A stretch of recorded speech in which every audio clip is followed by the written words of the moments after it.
We want to tell you about an animal especially designed to survive against the elements. Our focus today is the monarch butterfly. To highlight their uniqueness, we first must discuss a special plant called milkweed. This flower, common across the United States, is actually toxic and when consumed in high enough quantities can be harmful or deadly to insects, animals, and even humans. However, milkweed is completely harmless to monarchs and actually serves as the only nutritional source for monarch caterpillars. Mother monarchs will intentionally lay their eggs on milkweed flowers. As these caterpillars feed on milkweed, they incorporate its toxic compounds into their bodies as a form of protection. Most species of butterflies are fairly easy prey for predators such as birds. However, predators have learned that to consume a monarch can bring sickness and even death. So, while many other butterflies and moths have appearances designed to blend into their surroundings, monarchs have one of the brightest and most distinguishable patterns on their bodies. It is their marking that is a signal to serve as their protection. The question is, are you trying to blend in when you were designed to stand out? Are you trying to blend in when you were designed to stand out? But you also have to think about it this way. I don't know if you ever watched these, National Geographic Discovery shows and think to yourself, yeah, but I don't want to be the monarch that teaches the birds that if you eat me, you die. Because that caused my death. Like nobody wants to be the one that everyone has to learn the example from. Like if I stand out, like you stand out, let everyone else learn the example from you, right? So we all kind of hear it and we're like, oh, that's really cool. The monarch stands out and all the birds know. But what about the bird that doesn't know and decides to eat you? And so I think we wrestle in a very real way with whether we're gonna blend in and fit in and get along, or we're gonna stand out and possibly get devoured by the birds, by the vultures. And I had the privilege a couple years ago of going to Yankee Stadium. I'm a big Yankee fan. You can boo me real quick. For those of you that wanna boo, it's okay. For those of you that are Oriole fans, I'm also an Orioles fan. They're my AAA team, so I'm all about them. But I'm a Yankee fan. I grew up in New York. So those of you that are joining us online, those of you that are Yankee fans, you jump in with me, kind of give a thumbs up. But I had the privilege of going to the Yankee Stadium to see them play the Red Sox. And if you don't know, that one of the biggest rivalries in all of professional sports is the Yankees versus the Red Sox. I mean, it goes back literally past 100 years. And so anyway, I was there when they were in the thick of a playoff race. And it was pretty exciting. And in the middle of the game, one of the Red Sox pitchers plunked a Yankees batter who happened to be the catcher.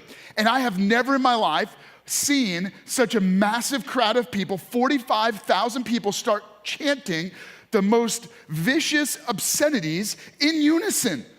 It was as if they had scripted this and planned it for a long time. I mean, they were able to chant entire vulgar sentences together, hateful things against the pitcher of the Red Sox. And they just kept going. In fact, it was so ruckus and so captivating that I actually had to make an effort to not join in. You get what I'm like? It was like you almost couldn't help yourself. It was that compelling. And the game was really tight back and forth. And the Yankees actually ended up winning it in a walk-off home run, which was pretty exciting. And I will tell you, being a Yankee fan, it was an unbelievable feeling. It was incredible. The crowd was in the game. We were booing any Red Sox fans that were present.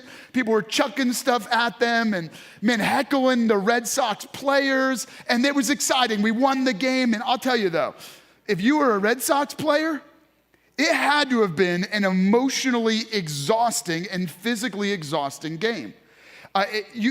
The calls went against them, and I'm just being honest, all right? As a Yankee fan, I'm saying, hey, we probably got some calls during the game that we maybe shouldn't have gotten, because in that environment, it's intimidating even to the refs, right? And so I walked away from that, and I've given that some thought, and it kind of matches the monarch butterfly.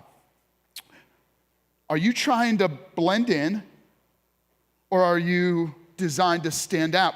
Are you playing on the visitor's field or home field? Do you expect home field advantage? When you perform well, do you expect everyone around you to cheer? When you're doing the right thing, do you expect all the calls to go your way? Or are you playing on the visitor's field where you expect that when you perform well, you get booed? When you do the right thing, you're going to be opposed. The calls may not always go your way. Things might not always work out the way you want them to work out, and you have to decide, am I playing on the home field or the visitor's field? From 605 to 586 BC, the nation of Israel was being destroyed. And it was actually what was left of it. It was called the nation of Judah, was the remaining half of the nation of Israel. And Babylon had risen to power. It was the world power of the time. And King Nebuchadnezzar had come into Judah and was taking the remaining Jewish people into exile, taking them into Babylon in 3 different waves. The first wave that came, they took all of the nobles, the educated, and the wealthy. Then from that group, the king had his nobles select the best, the sharpest men, the bravest warriors, the greatest advisors and counselors. Then they basically asked them, do you want to eat well? Do you want to have a great life? Do you want to live among the palace courts? If you do, then here's what all we ask. We're going to change your name to a Babylonian name, and we're going to name you after one of our Babylonian gods.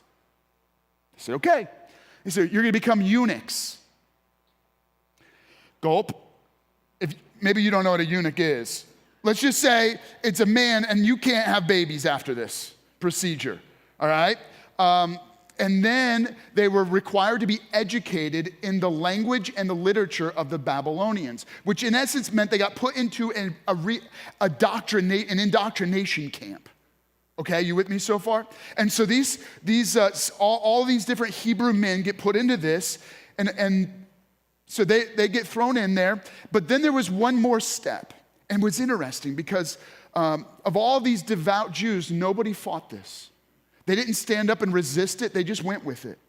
And then there was another moment. The king got more bold and more outlandish. And so we're going to jump into the story as it was recorded by an author. It's written down in the Bible, captured in what's called the book of Daniel. And we're going to jump into chapter 3, where this is where the story is going to pick up. And let's just read here.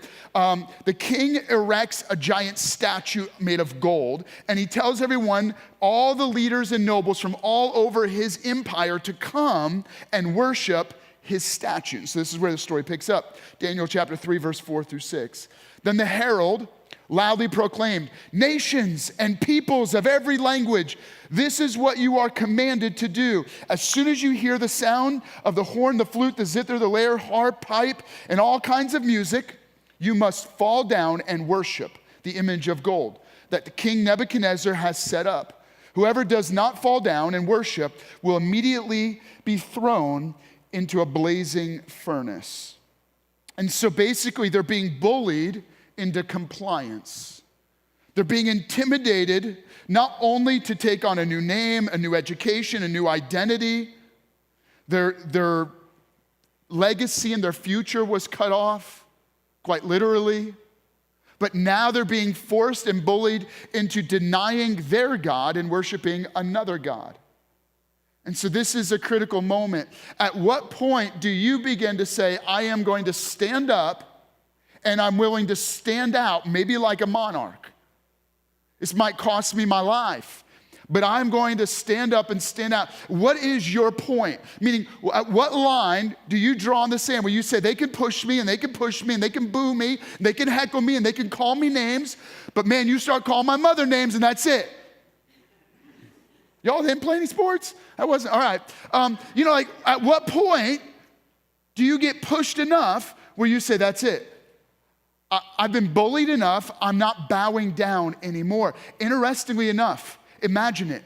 Thousands and tens of thousands of people gathered around this giant statue displayed, King Nebuchadnezzar, all of the pageantry of the greatest nation on earth, the world power of its time.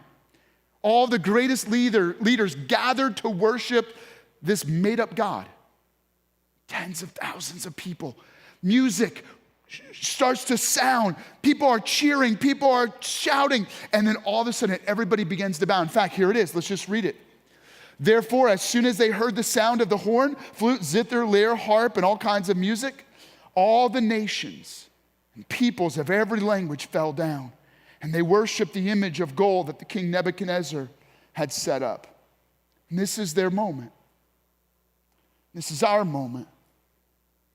2,600 years later, and the world hasn't changed all that much. You and I have to decide at some point, am I playing on the home field or visitor's field?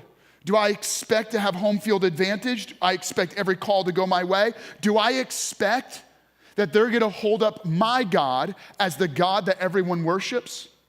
Or at some point, are they gonna try to force me to bow to another God? And what will I do in that moment? At what point do I fight back? And so I want to challenge you, and I hope this message, I hope you hear my heart, because my challenge is that you learn how to flourish on the visitor's field. You learn how to excel when the crowd's booing against you. Now, here is the thing. These guys, the Hebrew men, they could have stood up and fought the moment they said, we're going to change your name. We're going to give you the identity of the Babylonian gods. And they could have fought back then. And they didn't. They could have fought back when they made it an issue about gender and about your identity and made it an issue about your legacy and your future, turn them into eunuchs. They didn't even fight back then. They could have fought back when it was about what they were going to be taught, what you were forced to know, how you were forced to speak, and they yielded. They said, teach us whatever you want to teach us. We know what we believe, so teach away. You could tell me to speak your language. I'll change how I speak. I don't care. They yielded on all of those issues. But then when King Nebuchadnezzar said, everybody has to bow down to my God, because my God is greater than your God. See, this wasn't just an issue of worship and religion. This was an issue of arrogance. The king was saying, here was their attitude. When you conquered other nations, what it basically said was, our God is stronger than your God. In essence, my dad can beat your dad up. And so this was a moment of great victory where the king has got all of these nations around and he's forcing them to admit that his God is stronger than their God. Here's the point. At some point in your life, there's gonna be people around you who want you to bow and submit that their God is greater than your God. And this is going to force you in a situation to decide, number one, who your God is, and then whether you believe your God is strong enough. But for a few Hebrew men, and for a few in our generation, it gives us an opportunity for this, and this is what I want you to take away from this message. For a few, it gives us an opportunity to live in such a way that we share and show God's fame. In fact, I would encourage you to take a moment and write that down. That I want to live in such a way that my life shares and shows the fame of God. What does your life show? Are you living in such a way that your life shows and shares the name and fame of God? Whose God do people see in your life? Now, here is the struggle. Most of us are going to bow to the gods of our own making. We create our own gods, our own desires, and we bow our love, our worship to those things. And when others hold up a god, we yield to that. So our nation holds up the god of sexual desire, and we bow to it. They hold up the god of materialism, of success, of possessions, of getting ahead with a promotion or a paycheck, and we bow. And most will give up almost everything in order to serve the gods that are offered to you. And some, we make our own gods, the gods of our own happiness, the gods of our own pleasure, the gods of our own desires.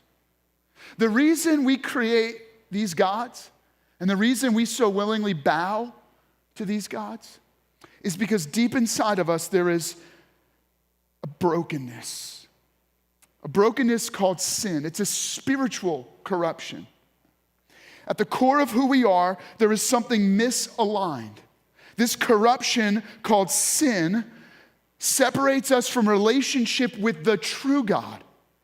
And sin corrupts us into believing that our desires, our wants, our hope for pleasure, our hope for success or getting ahead, that those things are God.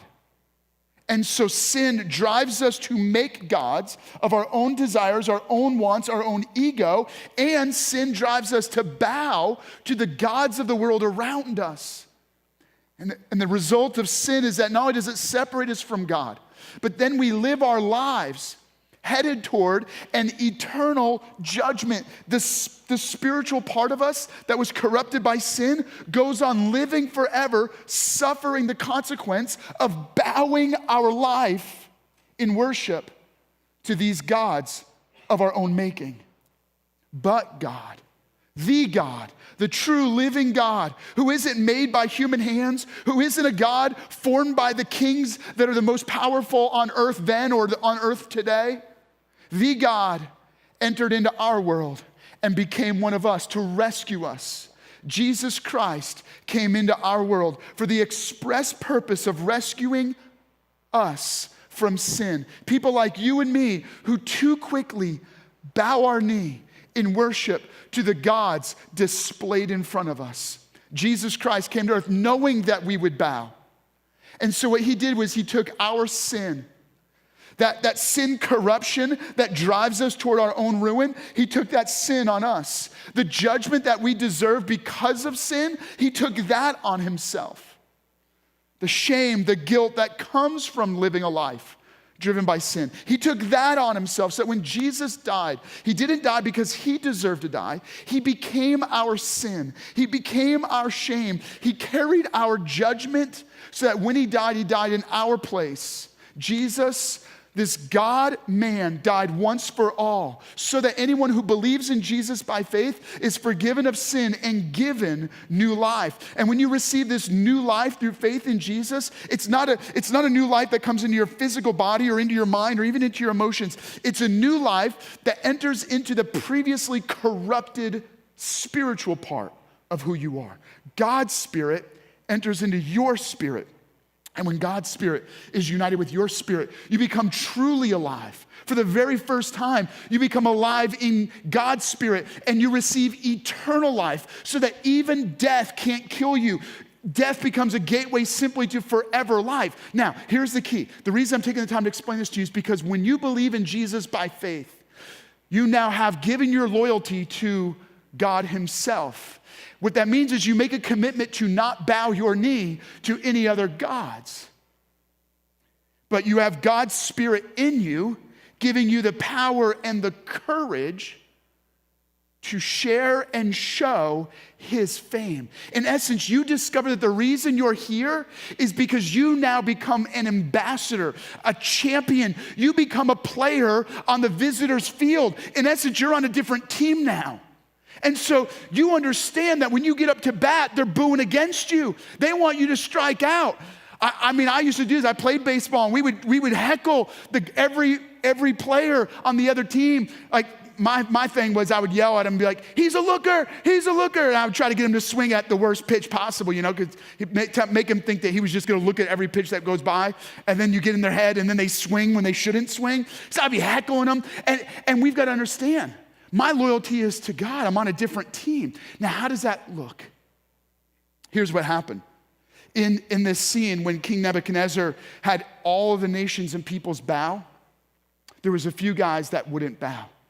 But they were threatened that they were going to get thrown into, anybody that didn't bow was going to be put to death. So this wasn't just some light issue. This was a big deal. But let's jump back into the story now and read what happens next. So the advisors, the home team refs, go to King Nebuchadnezzar, all right? You guys with me? And they come to the king and they say this: "But there are some Jews whom you have set over the affairs of the province of Babylon. Shadrach, Meshach, and Abednego." By the way, these are their Babylonian names. These names are each reflective of a Babylonian god. These guys, they pay no attention to you, your majesty. They neither serve your gods nor worship the image of gold you have set up. So these home team refs come and they tell on these Hebrew young men. These young men get dragged in front of the king and they get threatened again. In fact, there's this moment. The king makes this challenge to them. You can get clemency through conformity. Your salvation is submission. Oh, you want to get that promotion? Then live your life our way. You want to get ahead in this career? You got to do it my way. And there's going to be a moment in your life when you're going to believe that you can overcome punishment. You can avoid the consequences. You can get clemency through conformity, and your salvation will come through submission. And this is your moment where you're going to decide whether you're going to coalesce in conformity or you're going to stand up with the courage of your convictions. And so here's the threat. Daniel chapter 3, verse 15. But if you do not worship, you will be thrown immediately into a blazing furnace. Then what God will be able to rescue you from my hand? And this is a key moment. This is their moment when they're confronted. Will you bow or will you stand up? Will you conform or will you step out in courage? What are you going to stand up for? And in this moment, he's taunting their faith. He's saying, look, don't forget, my God conquered your God. That's why you're in captivity. Your God is worthless. And I hope that you're quickly drawing the parallels in your own life. There's going to be a moment when people are going to mock your God. They're going to mock your faith. They're going to say, your faith is worthless. Your faith is useless. Look where your faith has gotten you. Now, you could pick a fight in a lot of issues. These three guys chose, they weren't going to fight politics. They weren't going to fight about their what you called them. You can call them any name you want. They weren't going to fight the education system. They weren't going to fight their future, their legacy, their gender. You can castrate me and I'll comply. But you make me bow to a different God and I'm going to stand up. And so here's their moment. I love it. Shadrach, Meshach, and Abednego replied, King Nebuchadnezzar, we do not need to defend ourselves before you in this matter. I love it. We're not even going to mount a defense. I'm not going to fight you. We're not going to argue with you. If we are thrown into the blazing furnace, the God we serve is able to deliver us from it, and he will deliver us from your majesty's hand. But even if he does not, we want you to know, your majesty, that we will not serve your gods or worship the image of gold you have set up. At some point, the elements are going to be against you. You were designed not to blend in. Your faith is designed to stand up and stand out.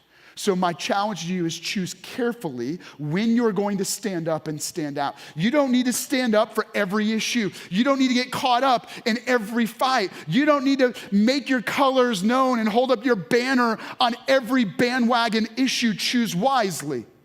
Do you want me to, I can repeat the list again, because I feel like this is a critical teaching in this generation, in this segment of history. They did not stand up when their identity was challenged. You can call them whatever name you want.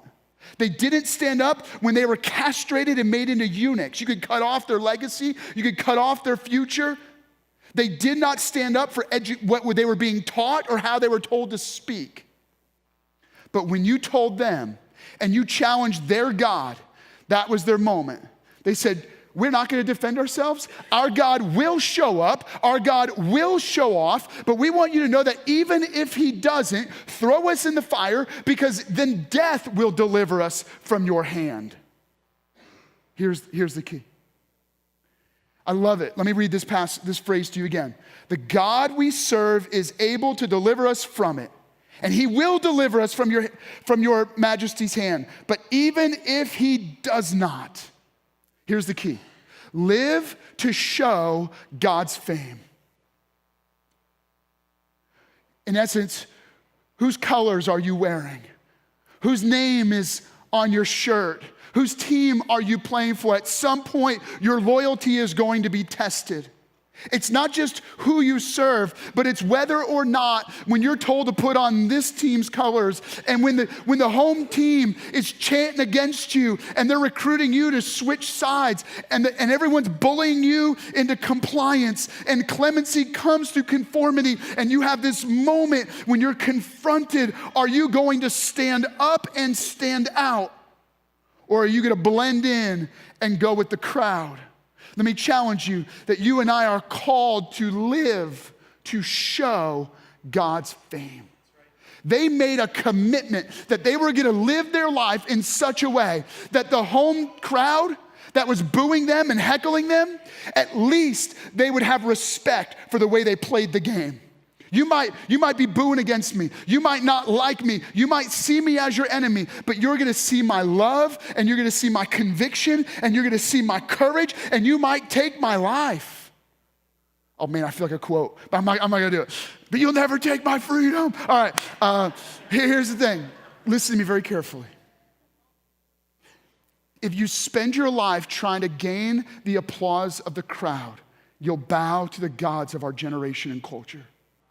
But if you've made a commitment to live your life to show the fame of God, you will live your life in such a way as to show God's love and show God's name through your life, hoping that the crowd booing you learns to respect you.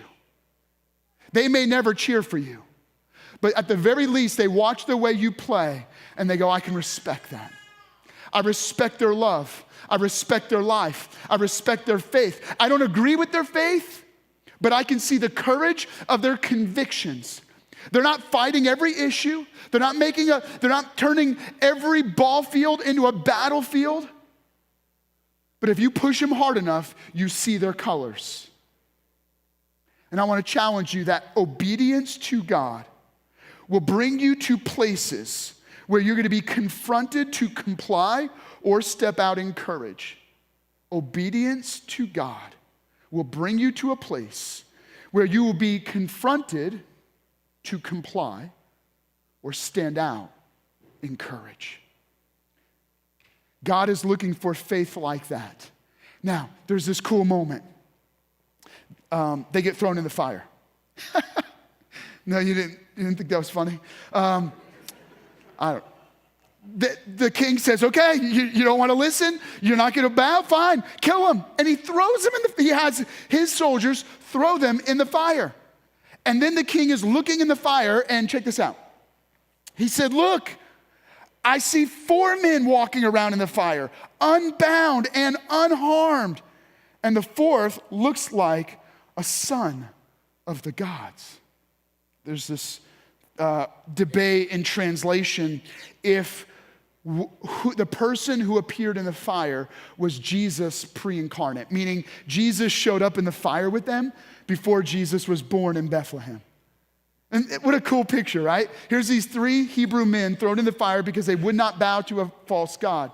And Jesus shows up, and even the king of a nation sees Jesus Christ in the fire with these 3 men. Now, if you grew up in Sunday school and this was a story you've heard many, many times, here is the lesson you thought you were supposed to apply to your life. If you have faith, then when you get thrown in the fire, God will show up and rescue you from the fire. That's not the lesson from this story. Let me be really clear with you. The lesson is, if you have faith, you'll be willing to be thrown in the fire. That's it. That's the lesson. They had a no matter what kind of faith, a no matter what kind of courage. I don't care what you do to me. You can burn me, you can destroy me, you can throw me in the fire, but you will not get my knees to bow to the God that is alive. You won't get my knees to bow in worship to something that I know is not true. My loyalty, my love, my life is devoted to God alone. And when your devotion is to Jesus Christ alone, it changes everything. And when your devotion is to Jesus Christ alone because he gave you his life, you're willing to give him your life, and your life becomes an opportunity for God to show off through you. In essence, your obedience gives space for God to show up and show off. And when we live in obedience, when we live radically committed to God alone, we create space for Jesus Christ to show up in our lives so that when others, even the king of the greatest nation on earth at its time, looks in at these three nobodies, he can't help but see Jesus. When others around you see your courage, and they see the stance of your convictions, not because you argue and you pick a fight about every issue, but you choose in that moment that you will not bow in worship to phony gods. You're gonna keep your devotion to God and alone. In that moment, do they see Jesus in you? Now this creates another moment, and I'm gonna read the rest of this passage, and then I'm gonna give you one other quick challenge. So stick with me. Nebuchadnezzar then approached the opening of the blazing furnace and shouted, "Shadrach, Meshach, and Abednego, servants of the God that we conquered, the God that Babylon beat up on." No, this is what he says. He goes, "Servants of the Most High God," meaning the God who is above every God. "Come here." They saw that the fire had not harmed their bodies, nor was a hair on their heads singed. Their robes were not scorched, and there was no smell of fire on them. Then Nebuchadnezzar said, and this is important, "Praise be to the God of Shadrach, Meshach, and Abednego, who has sent his angel and rescued his servants. They trusted in him, and they defied the king's command. And they were willing to give up their lives rather than serve." Look at what caught his attention. They were not willing to worship my false God. They were willing to serve their God even if it cost them their lives, or worship the God except their own God. "Therefore I decree," now this is the irony of it. This is really funny. I always like this part. "Therefore I decree, the people of any nation or language who says anything against the God of Shadrach, Meshach, and Abednego will be cut into pieces, and their houses will be turned into piles of rubble, for no other God can save in this way." He goes, that's it. Their God is so amazing that if you say anything bad about their God, I'll kill you, I'll cut you into little pieces, I'll burn down your houses. I like crack up. I'm like, even King Nebuchadnezzar, like he couldn't resist saying like, that's it, their God's the real God. Now, if you ever mess with their God, I'm gonna kill you. So, but here's what I love. You see how these three guys won the visitors' crowd. They said, we're gonna live our lives in such a way that we're gonna show the fame of God. We're gonna live our lives in such a way that it becomes obvious who the real God is. It doesn't matter if you burn me up, if you destroy me, then my life and death becomes a testimony of the life, death, and resurrection of Jesus. And I was not gonna yield no matter what. But if God decides to show up and show off through my life, then you're gonna create an opportunity for God to do something remarkable, and that will allow me to share the fame of God. That's how I wanna land this. Live to share God's fame. Look, you could be known for a lot of things. You can make a lot of things the fame that you're gonna be about, your name, your reputation. You can get caught up in a lot of issues, a lot of politics, a lot of conviction issues, a lot of moral issues. For me, and the way I've led Lifehouse, the way I lead our staff is this. We're gonna stand for Jesus Christ. I wanna make the name of Jesus known. I wanna lift high the name of Jesus. I wanna share with people the love and life of God alone. And I don't have time to get caught up in a lot of other nonsense. I don't have time to argue about a lot of other issues. I don't want my life statement to be about a lot of other problems. I want, when people see my life, what comes out of my mouth, what I'm gonna share with them is that God loves you, Jesus died for you, Jesus rose again for you, and he wants to forgive you and give you new life. And if that means you're gonna chop me into little pieces and throw me in a fire, so be it. But at the end of my life, whether singed or rescued, I want you to know that my clemency will never come through conformity. My salvation came through submission to Jesus alone, and that creates an opportunity for me to share my story. Here's the deal. Be careful what you share. In essence, be careful what you're gonna be about. Can I challenge you? Narrow the scope of what your life is about. Make it about Jesus. Jesus alone. Don't get sucked into every debate. Don't get caught up in every argument. We don't have time. And here's the thing, the enemy of your soul will get you so distracted arguing so many things that your voice is lost as white noise. I want my voice to be a clarion call of Christ and his love. But that's only gonna happen if you live to share and show the name and fame of God. So I wanna take a moment, here's what I wanna do.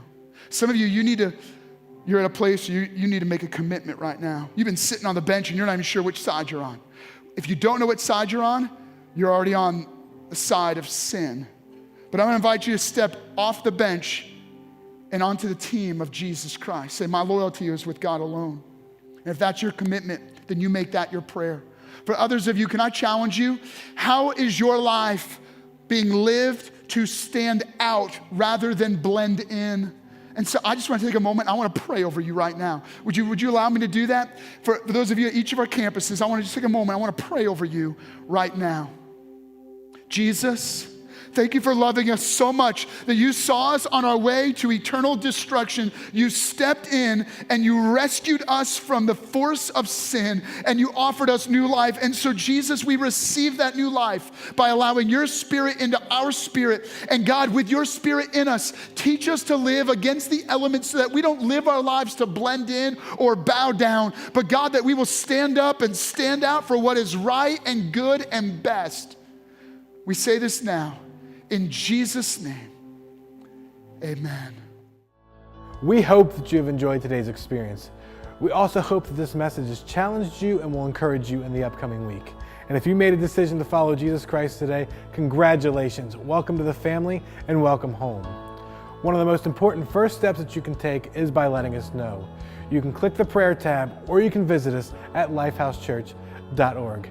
And if this message or ministry has blessed you in any way, feel free to partner with us financially. You can click on the Give tab, or you can visit our website and click Give. We are so thankful that you joined us, and we are thankful that you are part of our extended family. We can't wait to see you back here next week.